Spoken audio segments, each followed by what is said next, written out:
Today, I'm going to set up and use Headscale. This is a replacement coordination server for the Tailscale Overlay Network VPN. If you're interested in seeing how I do this, or if you're not entirely sure what it is, then come along and check it out.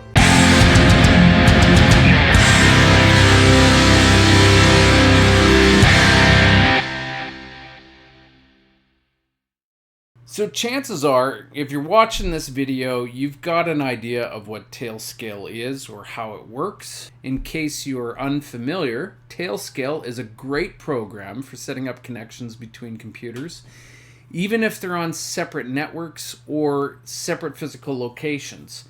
Now, Tailscale has several payment options to use their service, which include business and personal use. If you have only 3 users with less than 100 devices total, you can use the Tailscale service for free. This is realistically good enough for most people and their home labs. But if you need a few more users, Tailscale has a $5 a month personal option, which will allow up to 6 users and 100 nodes. And this is a good option since it's going to support the hardworking people at Tailscale, and it'll give you access to their simple UI on their servers. To oversimplify how this works, you would set up Tailscale on each client, and the Tailscale client will reach out to the coordination server and it will say, hey, I'm at this location. And then every other client will continue to do that. Now, if this client wants to reach this one, it will reach out to the coordination server and say, hey, I'm looking for that node. And the coordination server will say it's at the whatever address it is. Then it will reach out to this client and say, hey, this node is reaching out to you. It's at this address. And then this client will reach out to this client, and this client will reach out to this client, and they will create a direct connection between the two nodes. They'll be able to communicate without going through the coordination server. That's a gross oversimplification, but that's essentially how this works. So, where does Headscale fit into this? Well, Headscale will replace this coordination server. Now, why would you want to run your own coordination server?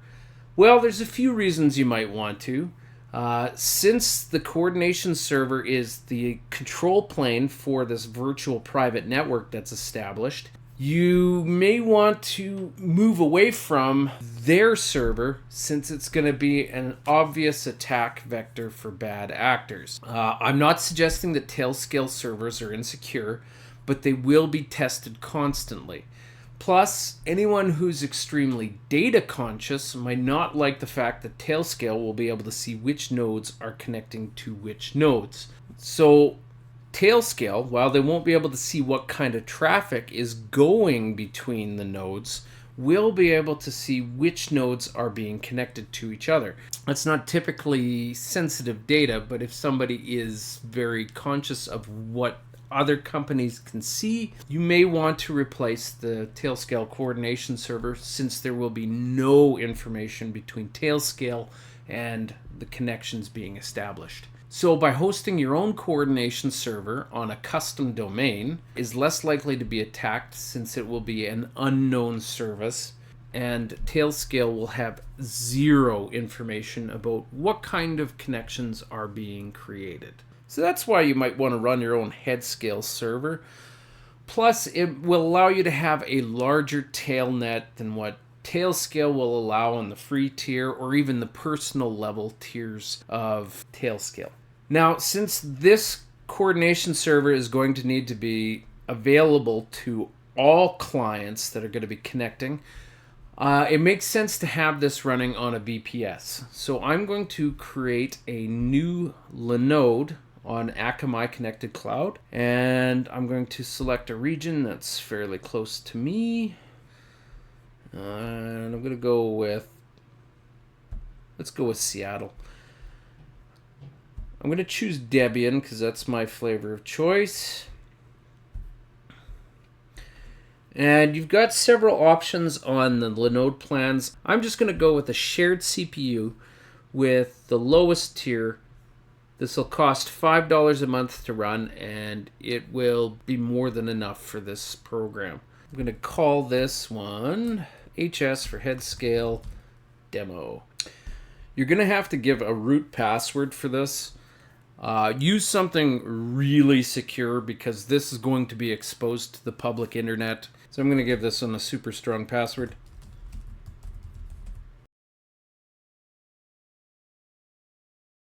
Now you can see we're provisioning a new virtual machine on here. In the meantime, I'm going to copy the IP address of this and I'm going to give it a DNS record. And I'm going to create a new DNS record. I'm just going to call this one HS for Headscale again. And we're going to paste that IPv4 in here. I do not want this proxied. And I'm going to save that. And then we want to create a AAA record as well. So I'm going to copy this IPv6 address. Sorry, I said AAA. I meant quadruple A. We're going to create a new record, quadruple A, for HS as well. We'll paste the IPv6 address in there. I do not want that proxied, and we'll save that. So hopefully that will give the DNS records time to propagate while this is booting up. And you can see we're running now. So I'm going to SSH into this server. I'm going to make a few changes, like I'm going to disable the root account, and I will be right back. All right, so I'm SSH'd into my new Linode VPS instance. The only thing I've done is I've created a new user for Hardwood Home Lab. I've disabled the root user, and I've disabled SSH access without a SSH key. So we're ready to install Headscale on this VPS. So in order to do that, I'm going to switch back to my browser, looking at the Headscale notes.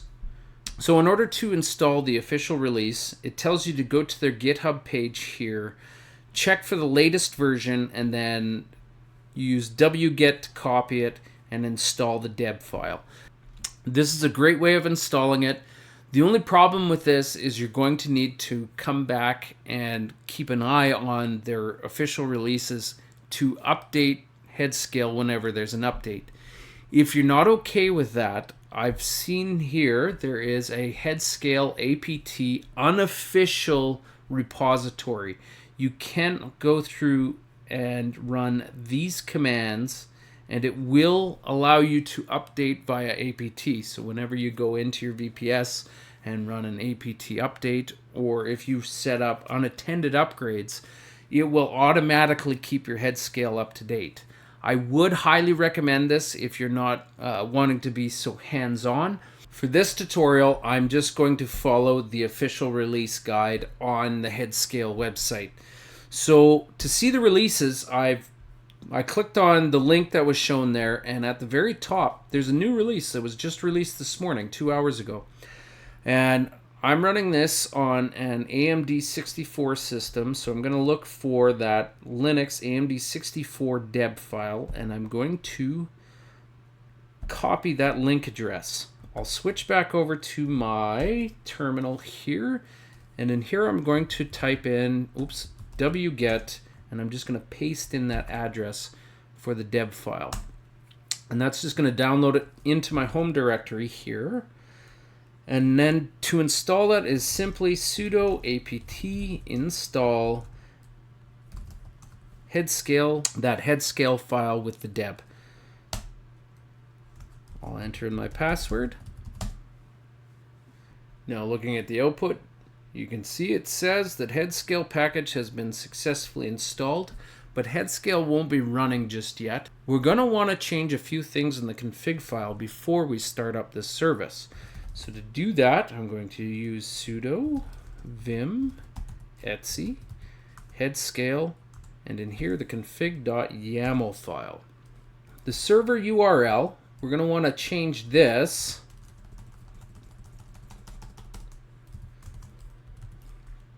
I put that to headscale.hardwoodhomelab demo.xyz,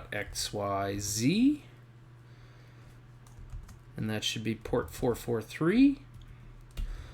The listen address, right now it's just looking on the loopback address, but we're going to want to change this,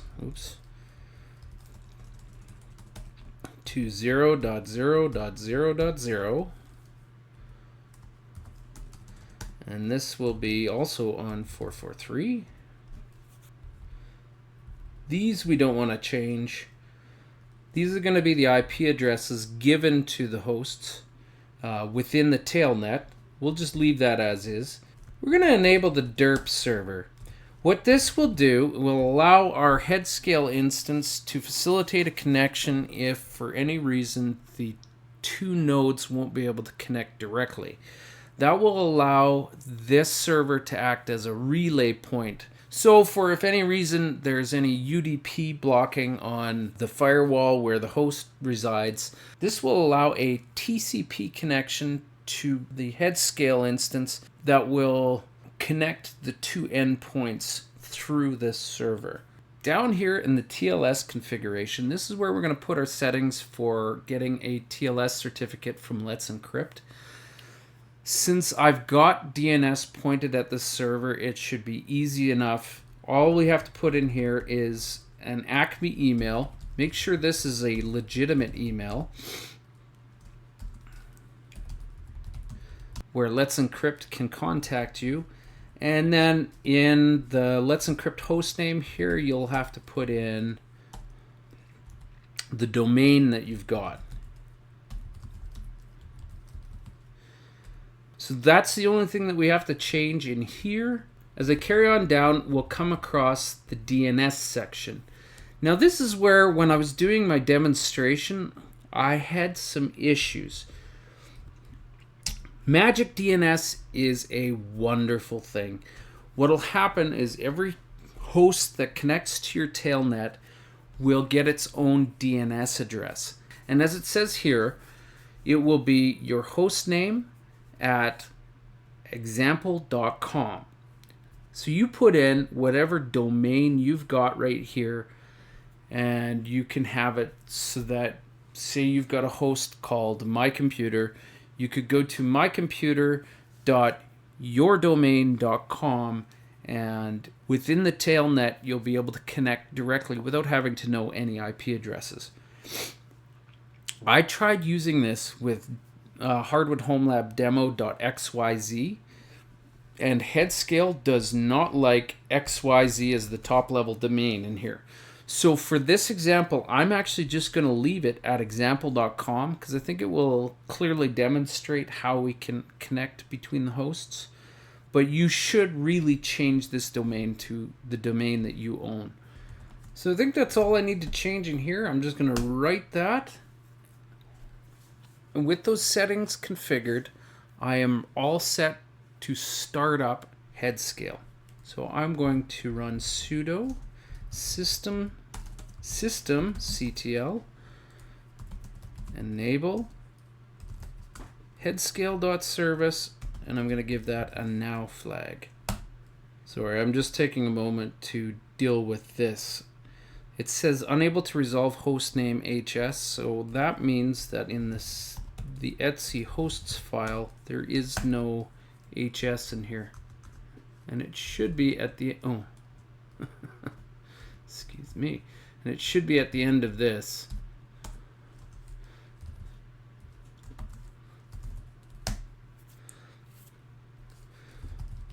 Now I just want to see if Headscale is running. Sudo systemctl status. And it looks like we're up and running. So I have 2 friends, 2 family members, and 2 servers. I want to be able to allow my family access to my Plex server, and I want my friends to play on my game server with me.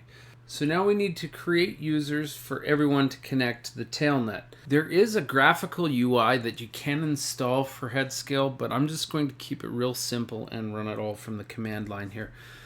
So to create a user for myself, I'm going to run sudo headscale user create me.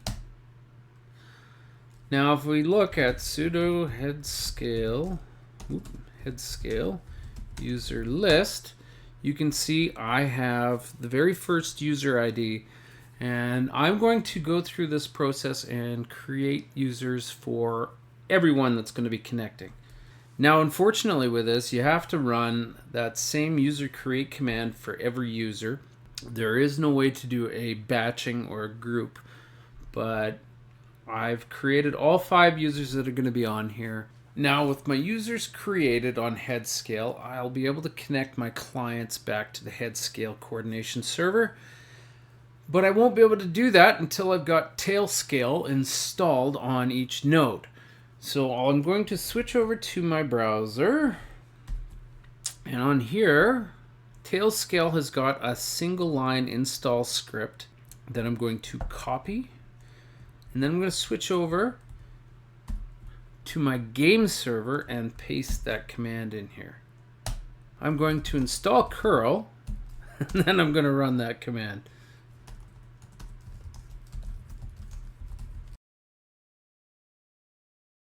It's embarrassing how many times I've allowed that to happen. Okay, so we'll run that install script now, and just that quick and easy, Tailscale is installed. I'll switch back over to my Headscale server. Now in order to connect that node to the Headscale server, I'm going to create a pre-auth key. So to create the pre-auth key, I'm going to run sudo headscale pre-auth keys create, and I have to give it a user, and for this one it's going to be me, and we can copy this pre-auth key.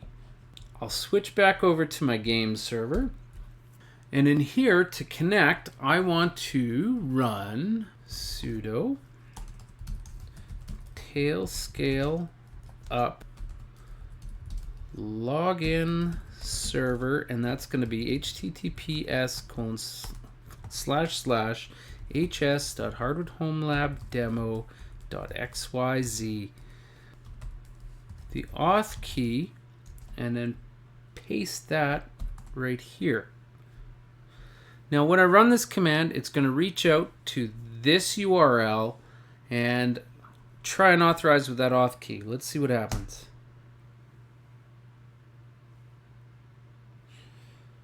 There we go. Now if I look at my IPs, my IP addresses on here, I have my local LAN IP, and I also have an IPv4 for Tailscale, an IPv6 for Tailscale. So our Tailscale is up and it is connected.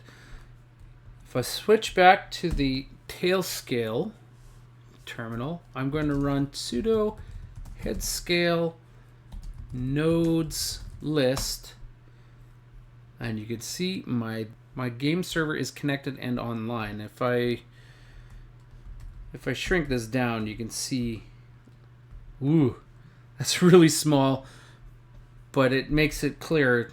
Hostname, the name on the tailnet, the machine ID, node key, my user, the IP address that was assigned for the tailnet, and the IPv6 that's assigned to it. Whether it's ephemeral, so this one will always stay connected. Last seen, expiration, and that it's online with no expiry. So now my game server is connected. I'm going to connect my Plex server next. I'm SSH'd into my Plex server now, and I'm going to connect this to the tailnet. In order to do that, I'm going to run the same command I ran before, only this time I didn't create the pre-auth key. So we'll see what happens with this one. And what it does is it tells us to authenticate, visit this address. So I'm going to open that in the browser, and what it does is it brings us to this page. All this says is you have to run this particular command on your Headscale instance. So to authenticate this node, I'm going to copy this command. I'll switch over to my Headscale browser and I'm going to paste that in. Now, there's a couple things we need to change before we can run this command. For example, user, you have to have your user on here. I'm using the user me, and this also has to be run as sudo. So when I enter this, it now says that the Plex node is registered. So if I switch over to my Plex terminal, you can see right here it says success. We are connected. That's 2 ways of connecting your nodes to the Headscale instance. I've got 5 more nodes I need to connect. I'm going to go do that off camera, and then I will come back and continue the demonstration. Alright, so I've got all my nodes connected to my Headscale instance, and we've got a large Tailscale now set up. You can see that 3 of these nodes are owned by me. One is for Dad, one is Mom, one is Doug, and one is Bob. Now, Bob and Doug wanted to have access to my game server. Mom and Dad wanted to have access to my Plex server. So let's just go test that out. I'll switch over to Bob's screen. Okay, sorry. So due to some screen recorder issues, I have to come back and re-record what I did on these desktops. Because of that, to access my game server, I won't be able to use this is my game server.example.com, but this is still going to show how the VPN is working at this point. So I'm on Bob's desktop. If I wanted to check that I have a connection to my game server, I just open up the browser here and I'm going to go to game.example.com. If I didn't have to re-record this, it would be this is my game server.example.com. But I'm going to go to this. By going to that URL, you can see that Bob has access to my game server. If I were to go to plex.example.com on port 32400, Bob also has access to my Plex server. But I didn't want him to have access to that because I don't want him to be able to watch all My Little Pony episode. In fact, on every node, I set up a web server just to demonstrate how this works. So if you'll see here on Bob's machine, if I go to localhost, he's got his own web page running. And now that I've gone to Mom's computer, if I check to see if she can connect to Bob's system, if we go to bob.example.com, she has access to Bob's computer. She has access to Dad's computer. And she has access to Doug's computer. All the nodes right now are connected as if they're on the same local subnet, and there are no firewall rules blocking them, with the exception of mine. If I go to me.example.com, there's no connection there. And that's because I knew that that's how Tailnet was going to work. So when I brought up my system, I used the command tailscale up, I used my login server, and I added the flag shields up. So by using this flag, nobody within the Tailnet is going to be able to connect back to my node, and they're not going to be able to see my Little Pony folder that I've got shared on my network. So in order to fix this, I'm going to have to create ACLs, or access control lists, that's going to restrict which nodes and which services we want. So I've already created an ACL file on my Headscale server, and I'll show you what that looks like. I'm just going to use Vim under the Etsy Headscale directory, and I called that one acl.json. I'll go in there. So inside my ACL file, I set up some rules just for this demonstration. I've got a group for me, which only includes me. You don't have to do this because your ACL rules can be set up as per each individual if you need to. I did this and it was silly and I probably shouldn't have. I've got a group for friends, which includes Bob, Doug, and me. I've got a group for family, which includes Mom and Dad. And the groups will allow us to set up ACL rules per group and also allow tag ownership per group as well. You can see I've got a Plex tag, which the group me owns. That means that I'm the only one who can tag a node as Plex. This one here, tag home lab router, also owned by me. That means that I am also the only one who can tag home lab router, and friends are in the group for game server. So this means that anyone within the friend group can tag a node as a game server, and anybody who has access to the game server tag will be able to access it. That means Bob can spin up his own game server, connect that node to this tailnet, and Bob, Doug, and me will all be able to access that game server as long as the ACL rules are set up that way. We've got hosts set up. So I've got nas.internal, which is just this one IP address. That's a single IP within my local subnet. And if I've got routing set up to that IP address, then the ACLs can allow that, which is up and coming. And home lab internal, which is my entire subnet. And then below that are the actual ACL rules. And within the ACL rules, the only action that we have is accept, because if you don't have an accept action on there, the default action is deny. So on here, I've got accept from the friends group to game servers on any port. That's what the asterisk is. This one gives my family access to Plex. So you can see accept from the group family. Any TCP connection to any tagged server with Plex on port 32400. And below that, I've got a rule so that Bob can access NAS internal, which I defined up here, so that Bob has access to my NAS for a project that we're working on together. This also has a rule to accept to the home lab router on any port. I've got this set up because if Bob doesn't have access to the home lab router, he won't be able to access the routes to NAS internal. So he has to be able to access this node in order to use the routes to get to this particular IP address. I've also got one rule in here to allow me to access my home lab internal. So that is also to access the entire subnet just for me. And below that, I have rules so that every owner will be able to access any nodes that they own.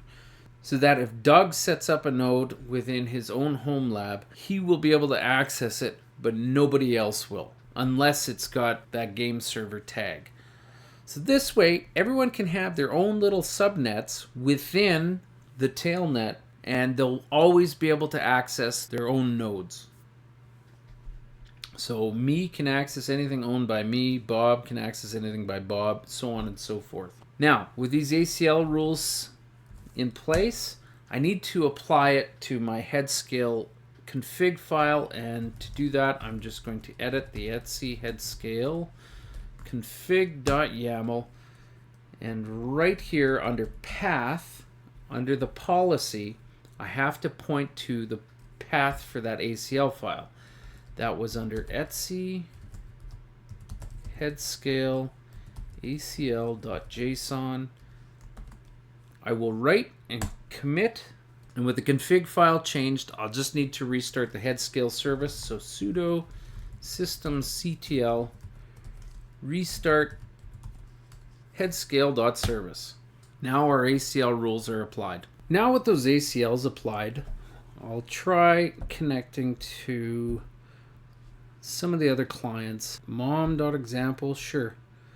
No connection. Doug.example.com, no connection. I'm going to switch over to my node, and in here, go to bob.example.com. Nope, can't reach Bob. Let's see if I can reach my Plex. Yep, I can still reach my Plex server. How about this is my game server.example.com. Yes, I can still reach that. So this is exactly what I wanted. Or is it? Let's go back to Bob's system. Bob is supposed to have access to my game server, but Bob cannot access that. And that's because we set up the ACL rules so that he has only access to the nodes with the game server tag. And we didn't set that up.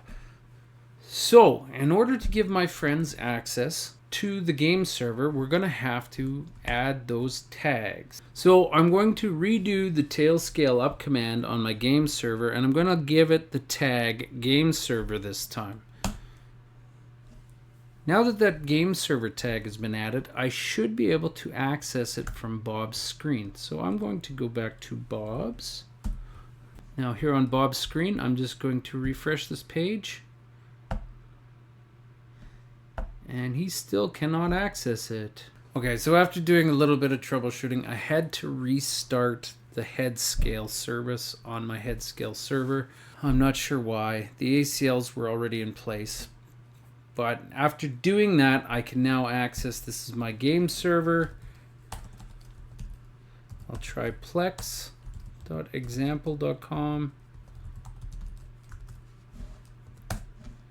And I still have no access to that.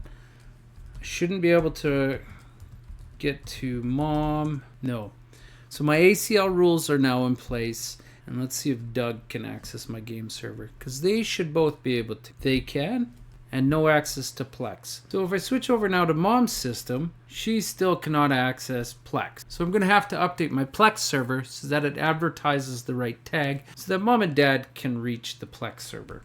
So now that I'm SSH'd into Plex, I will run this command to update the tags. Now that I'm on mom's system, she should have access to Plex again. So I'm going to do a new private window and we'll try Plex one more time. And success! Now our ACL rules are working nicely with each other. My friends only have access to my game server. My family only has access to my Plex server. And we have things running the way we want at the moment. So the only thing left for me is I would like to be able to access my home lab while I am out of my house. I can do that with a single node inside my tailnet. And in order to do that, I'm going to need to advertise routes. Okay, so this time when I run the tailscale up command, I'm going to add the advertise routes flag. And I'm just going to increase the size on this so you can see exactly how it's written. I'm going to give it my home lab subnet so that it will be able to access all of my home lab from outside of my home. So with that, I'll hit enter, and you can see we get a little warning. IP forwarding is disabled. Subnet routing and exit nodes will not work. And that's because on any exit node or subnet route, you need to do IP forwarding. So I'm going to click on this link. It's going to take me to a Tailscale site.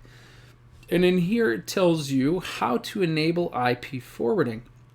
If your Linux system has an etc systemctl.d directory, you use this command. And if it doesn't, then you use this command, or these commands, I should say. So I'll switch back over to my Plex terminal, and in here I'm just going to list the etc directory. We're looking for systemctl.d. You can see systemctl.d is right there. So switching back to my browser, we're going to use these commands right here. So I'll just copy that, paste those commands in there. So now the route forwarding has been set up on the node, but we need to accept these routes on Headscale. So I'll switch back over to the Headscale server, and in here we're going to show routes.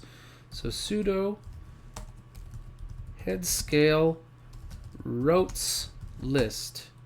Here it shows that on the Plex node we've got this route available. It is advertised, but it has not yet been enabled. So I'm going to run sudo Headscale routes enable -R1 to enable it. And if we list the routes again, you can see now those routes are enabled as true. Now I've got one more problem remaining. On my ACLs, in order to gain access into my home lab, I set the control routes to go through the tag of home lab router. So that means I'm also going to have to tag my Plex server so that it has that particular tag as well. I'm going to bring up that Tailscale Up command yet again. I'm going to advertise tags. And this time I'm going to give it a tag of Home Lab Router. And with this tag, it will complete my ACL rules. So now on Bob's system, he should be able to access my Open Media Vault instance, since that was the rule that I had placed in the ACL. And we're going to test that out right here. Now that's not going to work. So on Bob's system here, I'm going to have to run this Tailscale Up command, and this time accept routes. And we'll try this again. And now Bob has access. All right, so at this point, I've got everybody connected to my Tailnet. Everybody's got access to the things that they want. My friends can connect to my game server. My family can connect to my Plex server. And everybody seems to be happy, right? Well, no, my friends are still pretty upset with me. They don't like typing in "this is my game server.example.com" every time. They said, "This is my game server" is a stupid host name. Why is it so long? I said, well, that's because it's my game server. And they said, well, I don't want to type that every time. So we said, okay, I'll see if I can deal with that for you. I'm going to run the Tailscale Up command again. This time I'm going to add the flag hostname, and I'm going to call this one game. So that should have changed my host name. So I've switched over to my Headscale server now, and I'm going to run sudo Headscale nodes list, and we can see that this is my game server has now changed to game. So if I switch back over to Bob's system, if I now go game.example.com, I've shortened the host name down to just game. Awesome. So now everybody's happy. My friends can all access my game server. They no longer have to type out the long host name on it. And my family can access my Plex server. Bob has access to my NAS device, so he can save his homework on there if he wants to. And everyone in my social circle is happy. But I've just realized I'm going out of the country next month. I'm going to the United Kingdom. I want to be able to watch my NHL games while I'm there, and unfortunately the games are geo-locked. So when I'm there, how am I going to be able to stream my NHL games over there? Well, the answer is with an exit node. So I'm going to take my game server here, and I'm going to give it another flag. And this time I'm going to advertise exit node. That didn't work. I guess I had to do it in a different order. But after copying this command and pasting it in, I've got my exit node advertising. I need to go back to my Headscale, and you can see here that we've got these two rules now, which will allow the game server to act as an exit node. So I'm going to do our R2 and R3. And now if I do the list again, I've got all of my routes listed as true. Now back on my system, I'm going to run the Tailscale Up command again. Only this time I've set the flag exit node game. So what this will do is it will route all of my internet traffic through the tailnet and out my game server. And with that, I've got my exit node set. While I'm across the pond, I don't have to miss any of my NHL games, and I still have access to my home lab. But I've realized now that while I'm in the hotel, they've got a really interesting way of doing room service. I have to order it through a website that's running on the LAN, and I can't access the LAN because all of my internet traffic is being routed through my exit node. So how am I going to deal with that? Well, the answer is with one more flag. Now when I run this command, all my broader internet traffic will go through my exit node, but any local traffic, it will still be accessible. As a recap, I've got my Headscale server running in the cloud, my Tailnet is up and running, my friends have access to my game server, I have one of my friends given access to my NAS device so that we can collaborate on a project together. My family has access to my Plex. I can access my home lab even when I'm out of the house. I can access all the internet traffic as if I'm sitting within my home, even if I'm in a different country. And while I'm connected to another network, I will still have access to the local services. That was a lot to cover in one video. If you have any questions, please leave them in the comments section down below. I would love to help if I can. I hope you at least found this entertaining, if not informative. My name is Kyle, this is Hardwood Home Lab, and I'll see you in the next one.